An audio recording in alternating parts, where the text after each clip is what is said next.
Egyptian Museum of Antiquities, and we will be continuing our tour of the Middle Kingdom galleries of the museum.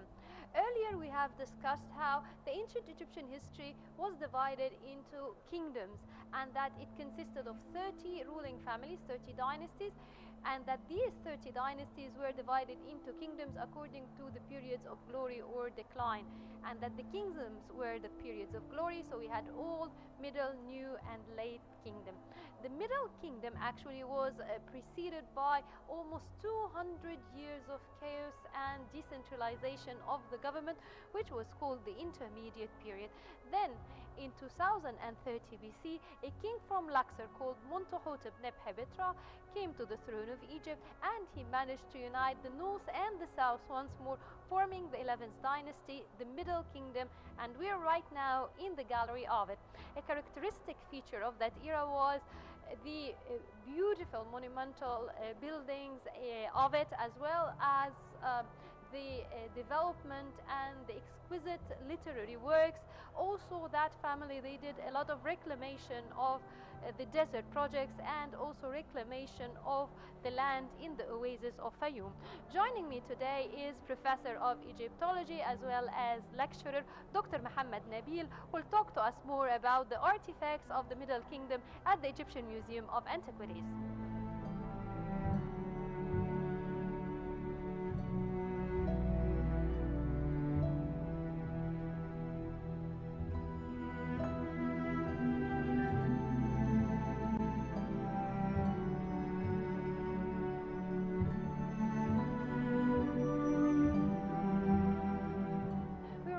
Standing in front of the showcase of the funerary stelae of the Middle Kingdom. Dr. Mohammed, would you tell us a bit more about funerary stelae in ancient Egypt?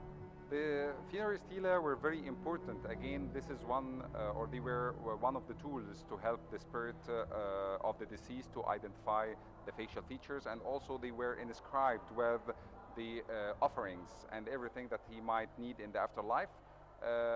With representations and inscriptions, and then when the spirit or when the soul of the deceased reads everything becomes real. And this is to overcome the problem that I told you before, that at the very beginning they used to put real food and drink. The ancient Egyptians were very skillful to represent the different types of food and drinks. For example, we have here a beautiful stela from the Middle Kingdom, and it shows the whole family, and this shows the family ties in the ancient Egyptian civilization.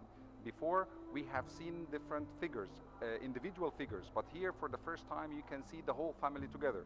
You can see the father, you can see the mother, and in between you can see their son, and on the other side from the stela you can see the wife, right? And in between you can see the offering table heaped with different kinds of offerings to be offered for them in the afterlife.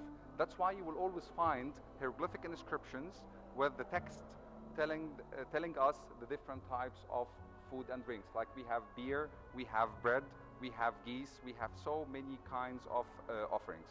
And if you look at the colors are very bright, and they are very beautiful, as you can see. Yeah, actually the colors, these were natural colors, like from the ochres and the various type of stones crushed and mixed with plant glue and so on. Yes, actually the colors in the ancient Egyptian civilization came from minerals. Like they used the red color from granite, the black color from basalt stone, green color from green granite, the blue color from, yes, so from different minerals. The ancient Egyptians used to smash these minerals and they produced colors. Then they covered their scenes with wax and different oils in order to make the scene very bright. But of course, some of these pieces are restored, but of course the majority are original. But of course we have the restoration department, and they do some restoration.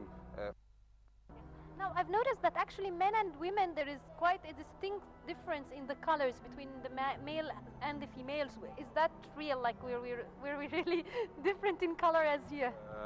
Actually, yes.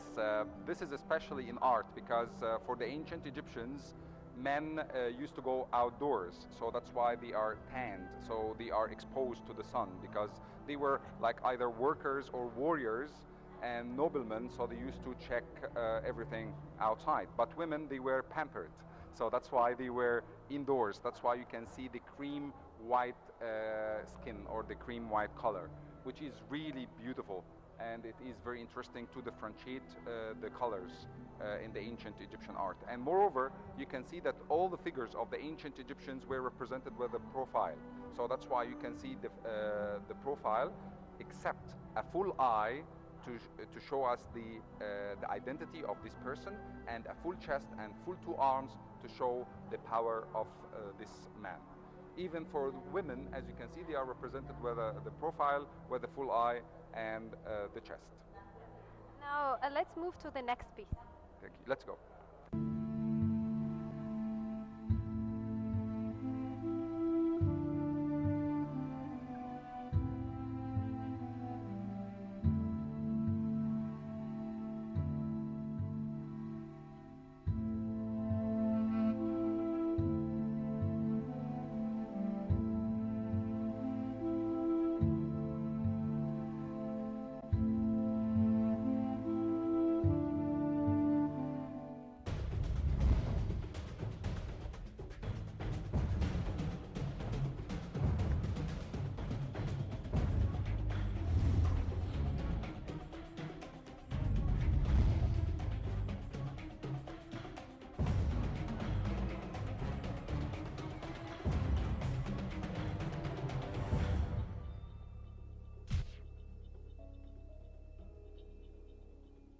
Dr. Muhammad, I'd like to ask you about the postures of the statues. Like here we see the king in the Osiris form, as we have seen in another episode with the statue of Montuhotep Nebhebetra, which is the shape of the god or the image of the god Osiris.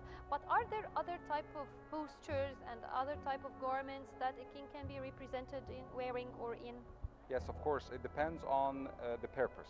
For example, as you said, that if he is represented in the Osiris form, this is something related to death. That's why you can see that he's wearing a garment and his two arms are crossed, and sometimes he's holding the flail and the crook, the royal insignia. Sometimes he is represented standing wearing a kilt, for example, and he's standing with the left leg forward, so it shows the military march. Sometimes if he is wearing a starched kilt, for example, so he is in a praying attitude. So that's why the different positions of the kings shows the purpose of this statue. And the kilts. All right. I think that this is the Hebset garment because it's short, isn't it? So this is the Hebset garment, and actually the Hebset was a festival, and it was a religious festival that the king used to celebrate every 30 years. And after 30 years of his reign, he has to go in a fight with an ox or a bull, and he has to kill this ox, and after that he claims that he is the king for 30 years. Later on, kings started to celebrate this Set festival after 4 or 5 years. So we have kings like Ramesses II celebrated this Set festival for 14 times. So, but this doesn't mean that he lived for 200 years, right? So, but he wanted to remind his people that he is strong enough to rule them. That's why, for example, if you look at this statue, you can see that he is wearing the garment, and you can see that he is represented with an oxen tail, sign of power, strength, and fertility. What about the base of the statue? What type of designs are on it? Like I noticed bows. What are these bows for? This is very impressive because those bows are showing the 9 bows, and the 9 bows are representing the 9 enemies of Egypt, and they are represented under the feet of the king, sign of submission, as if he has full control on his enemies. So they were representing different tribes. 3 tribes in Libya, 3 tribes in Nubia, and 3 tribes in Asia. So all of them are representing the 9 enemies, and all of them are shown under the feet of the king. However, many scholars are showing us or are telling us that number 9 refers to all enemies, not specifically 9 enemies, but it shows that all the enemies are under the feet of the king. A type of like multitude, the double of 3? Yes, exactly. Because 9 for the ancient Egyptians exactly was the biggest number, the biggest, yeah. So that's why it shows either or. Either they were 9 enemies, or it shows all the enemies, but it shows how powerful the king is.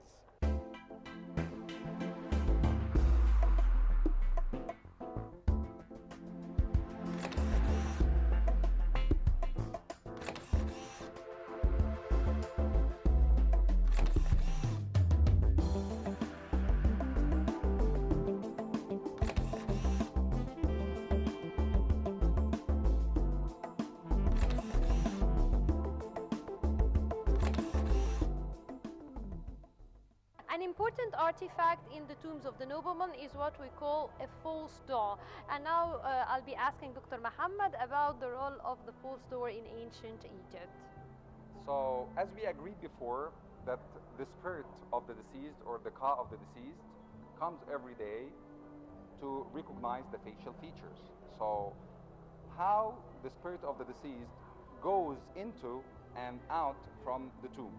That's why the ancient Egyptians made the false door for the spirit of the deceased. That's why we call it the false door, because it looks like a door, but it's made out of stones, and it helps the spirit of the deceased to go inside the tomb to recognize the facial features, and it goes out. And you can see the two eyes of Horus are represented there to allow the deceased and to allow the spirit to see what's happening inside the tomb and outside the tomb. The false doors were always located on the west, because west refers to death for the ancient Egyptians. So once you go inside the tomb, any tomb, and once you see a false door inside, blindly you say that this is the western part of the tomb. East refers to life, because the sun rises from the east, sets on the west. Is it true that also they were also always located in the area of the burial chamber and where the body is buried? It depends. It depends on the size of the tomb. If the tomb is very small, so they put the false door on the west, and also they put the burial, or they put the sarcophagus or the coffin. But if the tomb is huge or it is very big, so they can have the false door with an offering table, and they can put the burial in a next room. And also sometimes tombs or the tombs served many kings or many officials, because we can have 3 or 4 false doors inside a one tomb, because in this tomb 4 people were buried inside. And the false doors were made out of different materials. They were made out of limestone, sandstone, or wood, like in the Old Kingdom, the false door of Ika. Well, thank you very much for being with us in this hall, and now we will be moving to the next hall to continue talking about the Middle Kingdom. Thank you very much. Let's go.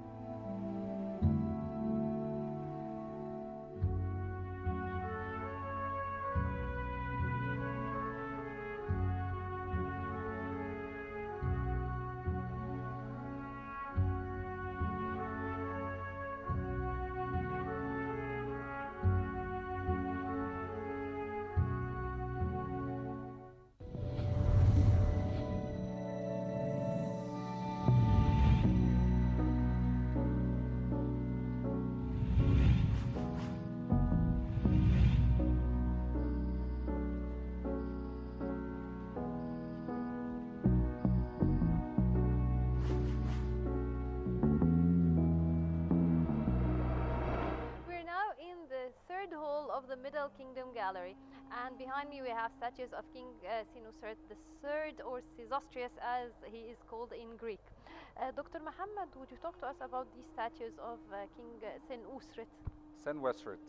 Actually here we have the beautiful statues, 10 identical statues for Senwesret III, and actually they were made for the funeral or the burial chamber of Senwesret III, and he was one of the great kings of the 12th dynasty Middle Kingdom period, and he was such a great person or a great king because he had so many campaigns and expeditions to different parts of Egypt actually. So he went to the south, he went to Nubia, he went to the east, to the borders of Libya, and also he had expeditions to Sinai to bring turquoise. If you look at this or these beautiful statues, all of them are made out of limestone, and you can see that the king here is represented wearing the royal headdress, which was called the nemes, and on the forehead you can see the representation of the cobra. And the cobra was the goddess of protection in the ancient Egyptian civilization because it has 24 hours opened eyes. If you look at the facial features of these statues, you can see that they are identical, and this shows again the skillful art of the ancient Egyptians. You can see that the ears are exposed, and you can see that here he has the straight beard. The muscles are very well represented, and you can see that he is holding something with his right hand, a scarf or something. It shows the power of the king, and also you can see that the other hand is extended, and it shows the mercy. So he has the power for his enemies and the mercy for his people, and here he is sitting on a different type of thrones. This is the low-backed throne, and on the two sides we have different representations showing us the unification between Upper Egypt and Lower Egypt together. Because any king of Egypt supposed to be the king of Upper Egypt and Lower Egypt, right? Because Egypt for 3 intermediate periods was divided into Upper Egypt and Lower Egypt. So it was very important for the king or for the pharaoh to claim and to say to his people that he is the king of the north and the south, and he is the king of both lands. That's why he is sitting on the throne, and on the two sides of the throne you can see the representation of the Sematawi, or the unification between the two lands. Well, actually, the Sematawi here is unique because usually it would be either tied with the lotus and papyrus around the esophagus and the heart, or the god Hapi, the god of the river Nile, binding it. But actually here it's different because here we have Seth and Horus, and that's rare. This is very impressive because in the methodology of the ancient Egyptians, Horus and Seth used to have a big fight together. They were completely against each other. But here you can see also the unification. It's not only for Upper Egypt and Lower Egypt together, but this is the unification between Horus and Seth. And this shows the peace at the time. It shows that during the time of Senusert III and during the time of the Middle Kingdom, there was peace all over the country, and they had no fights. Because actually, before the Middle Kingdom, there was something very important happened in Egypt, that Egypt had civil wars during the first intermediate period. Then Mentuhotep Nebhebetra came, and it took him like 40 or 45 years to solve all these problems and to unify the country and to make it strong.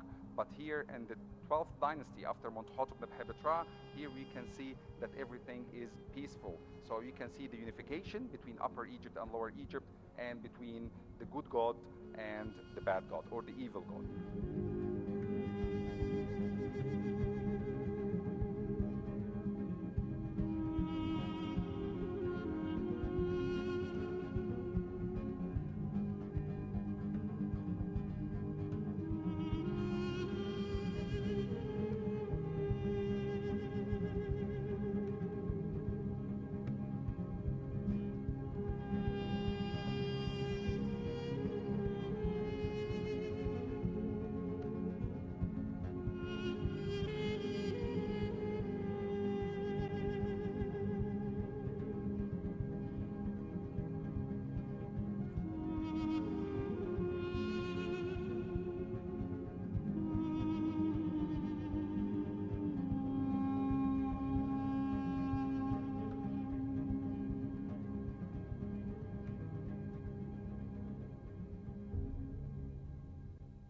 Dr. Muhammad, actually here the burial chamber of the king is actually quite exquisite, and it still retains its colors.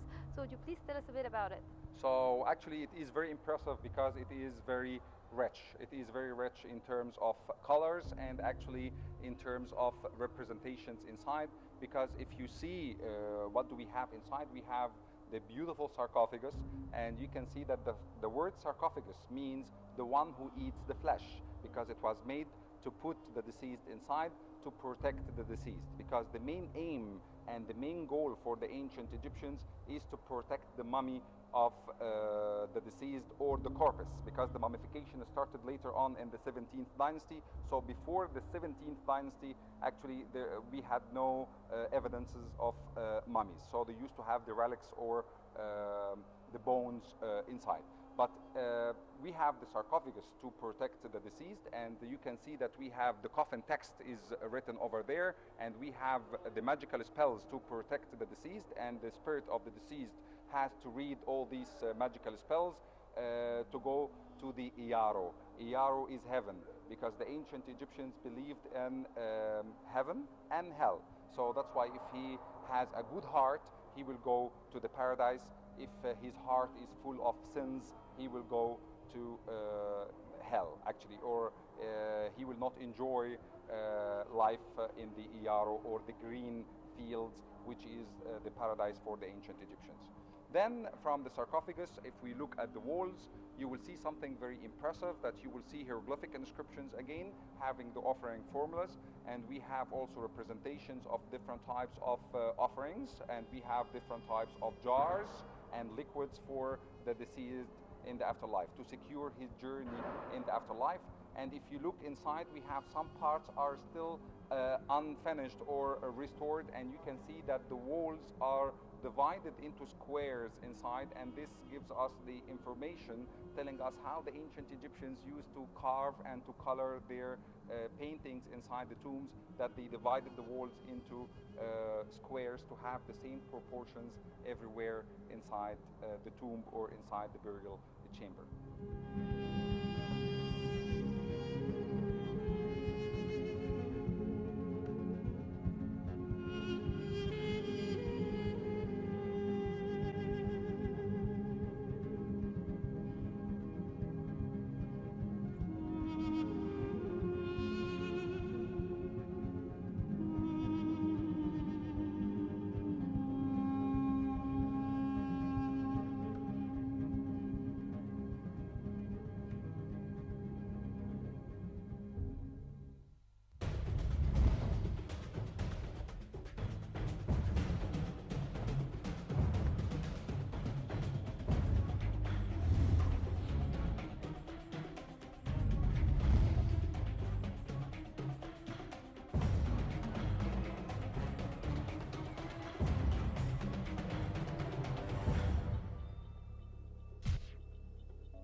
Dr. Muhammad, in ancient Egypt there were many types of statues, especially for the noblemen, because the noblemen, they could afford more room for, let's say, unconditional or untraditional postures. Now behind us we have what we call the cubic statue, or the recumbent one. Would you tell us a bit about that statue, type of statue, and was it present in the Old Kingdom or is it a Middle Kingdom innovation? Actually, as you said, that we have different types of statues, and the statues were either standing or seated. And the statues, if they are standing, they are either static or showing us the movement. If the standing statue is showing us the left leg forward, so it shows the movement. If the two legs are together, so he is standing, and this is very static. Then you have the seated statues. Basically, you can see the king or the noble is sitting on a chair or on a throne. But here we have another type of statues. It is a standing statue, but we call it the block statue, because actually the freestanding statues, it is very easy to destroy them, right? They could be easily destroyed. But here we have the block statue, because you have a shorter statue with standing legs, so it gives us the impression of the standing statue. But isn't he recumbent? Like, isn't he sitting? But actually, it's supposed to be like that. It's supposed to be a standing statue, but it was made like this to protect the statue from being destroyed, right? While moving the statue from one place to another. But sometimes the ancient Egyptians showed this in their activities. For example, you can see the father is protecting his daughter, and you can see like Senmut, for example, is protecting young Hatshepsut. But here you can see that he is represented recumbent, and you can see that with the standing legs, you can see it gives us the impression that he is, or he's supposed to be standing. But if he is represented seated, we have to go through the seated statue of the seated scribe. So this is how the ancient Egyptians represented their seated statues. But this statue is supposed to be standing, but it made like that to protect the statue from being destroyed.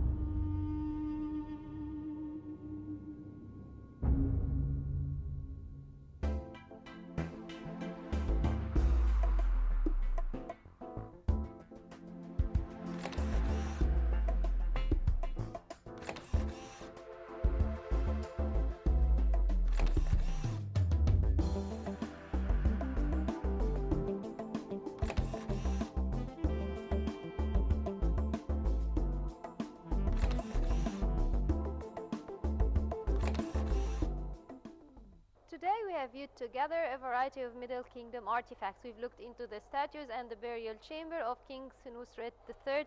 We've also talked about block statues and many other interesting items. And by this we come to an end of this episode of Treasures.